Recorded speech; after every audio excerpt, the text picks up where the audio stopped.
In today's video, I'm going to be talking about Operation Hostile Mergers, which just ended on PC. First things first, unlike Buried Debts and Pyrus Project, I adored everything that came in this operation. There wasn't a lot of lore tied to the operation, it was more tied to the game mode itself.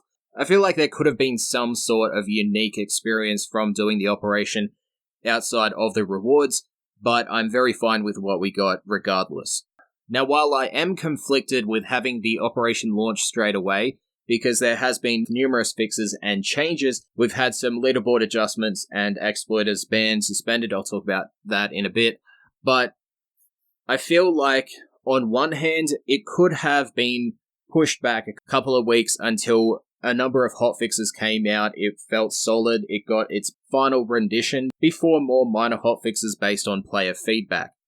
But on the other hand, it really amplifies the enjoyment that the operation gave me. Having it launched straight away with this revitalized tile set, new enemies in the amalgams and upgraded corpus units, it just felt like Warframe, and Warframe that I've been wanting to feel for the past 2 years ever since the Plains of Eidolon. I've been kind of diving off interest in the game since the Plains of Eidolon in terms of me actually playing it, but having the focus return to tile sets, having this close quarters environment where enemies just flow through these access points that I know are there instead of coming from beams in the sky or having really shit spawn rates out in the landscapes, I'm very glad we are back to tile sets, and just having that tied to the operation itself was an amazing choice. When it comes to the game mode itself, the Disruption game mode, I feel there is some stuff that needs to be explained to the player when they start playing it. Whether we have a little tutorial screen, whatever it is, DE really needs to explain it. Because when I was playing the operation in public lobbies, which is where I spent most of my time, I found everyone was kind of sitting around the conduits themselves and acting like it was a mobile defense or defense mission. Where it's more of, I think I saw it somewhere, it's like a hunt down and capture game mode tied to a defense objective, which is what you have to capture. It really does take the best game modes of Warframe, puts them all together, and I think that is why I enjoy it so much. Having the survival aspect, excavation, and defense tied together, as well as this really minor capture mechanic, I really do love the amalgamation of it all. Having realized that you have to go and kill the Demolist in order to successfully complete the conduit was a nice feeling, but it took a while for a number of other players to realize that was the case. Now, I could have just told them, which sometimes I did, but it really should fall down to DE telling us outside of hotfixes, patch notes, and operation breakdowns and whatnot. When it comes to the enemies themselves, the amalgams I thought were pretty cool. Having the big, giant, looming, flying amalgam popping up every now and again to get the conduit was it was a really refreshing experience just to see these new enemies that we haven't seen in the game before. They were new models, they weren't just the crewmen, they weren't mowers, they were different. And it just added to that refreshing feel. Some of their abilities were unique and interesting, but I will say something about the Demolist Mower. This unit I despised. Every time I saw it, I would just sit back and watch it destroy the conduit. If I had not found the mower before it breached the tile that the conduit was within, then I would just leave it to be destroyed. If it was outside of that, I knew I had time to at least get it close to death, and then my teammates, once realizing that the Demolist was coming, would come to the marker on the screen and help out. But if it was in the tile set at full health, or after it had regenerated all of its health, I would straight up stop, because for some reason it was immune to most damage that I had dealt to it. I really liked how they kind of had a nullifier field around them and it would pulse every now and again. That was quite interesting, and it made me kind of be wary of getting close to them, so it was a nice little addition to that. It's a shame that most of the enemies in the game mode, however, were nullifier based. We had the new enemy, the melee nullifying enemy. I believe there are some in the Orb Valis, but when it came to tile sets themselves, it got quite annoying at certain points, and I'm glad they reduced the nullification bubble down a pinch. Outside of the enemy types, the operation rewards were quite nice. Obviously, you had the Aura Forma, you had the emblems, trophies with DE stating you need half your clan to get to the score, depending on how dedicated you were.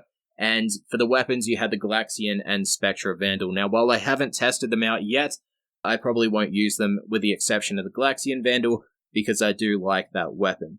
In regards to the clan trophies, in my experience, my clanmate had 11,000 points, I had 4,000, and because I was only playing in public lobbies, and my clan had no active members outside of my other clanmate who had the 11,000 points, I was stuck at 4,000 for the duration of the whole operation. Now, I could have gone to recruitment chat, and that's all on me for not increasing the score further, but when it came to public lobbies, everyone stopped playing at 4,000 points, getting that Galaxian Vandal, and then dipping. It's a bit of a shame there was no further incentive after that outside of the clan trophies. I was really expecting DE to do what they did with the Ignis Wraith blueprint to that of the Galaxian and Spectra Vandal, tying their blueprints to clan research to the high clans in the leaderboards. But it wasn't the case, and I was both happy and kind of sad, because that would have added an extra incentive to get to those higher tiers outside of just being on the number one leaderboard spot. Since I just mentioned leaderboards, I think it's important to talk about the leaderboards themselves, the exploiter situation, and the bans and suspensions that went into that. First things first, I do believe that it is both a responsibility of DE and the player to dictate what is an exploit. If DE is not aware or hasn't said anything in relation to an exploit that has come out, so a bug that is being used for personal gain, then it is up to the player to dictate what they do. If the player says, oh, I can get a bunch of points using this method, and it is obviously a bug and does not reflect the rest of the game, and then continues to use that bug with the expectation that there will be no repercussions, and then repercussions are met upon the player, and they are surprised, I think that's all on the player themselves.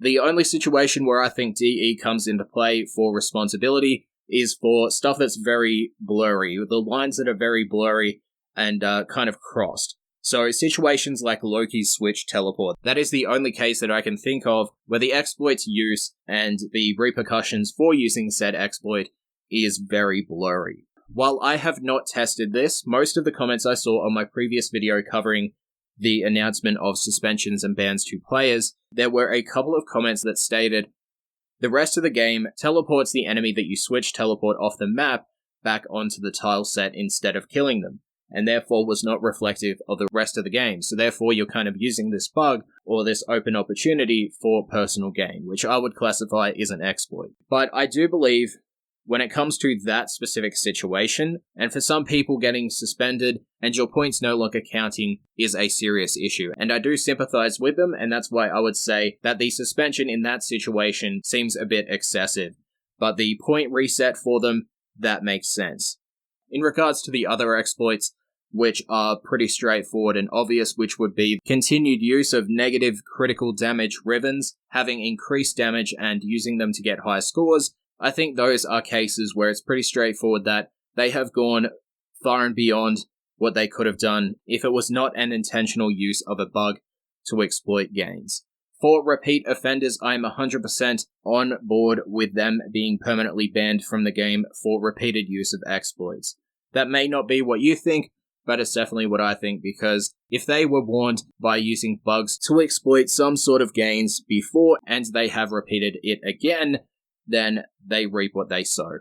However, DE really does need to kind of give us a clear outline for future operations about what they believe prior to the launch of an operation, of what they claim is intended functions versus an exploit. Although I do believe it's pretty clear to players at this point, and if you haven't paid attention to that, then you're just going to have to pay more attention.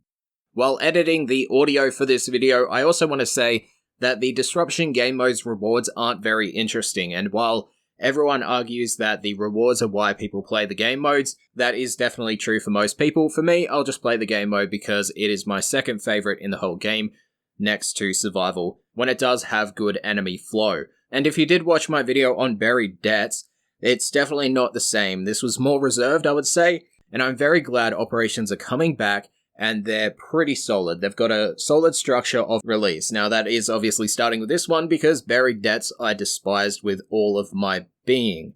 It was a mobile defense simulator with a very poor design, and its community event whatever you want to call that, was not even that. DE had to rush it themselves.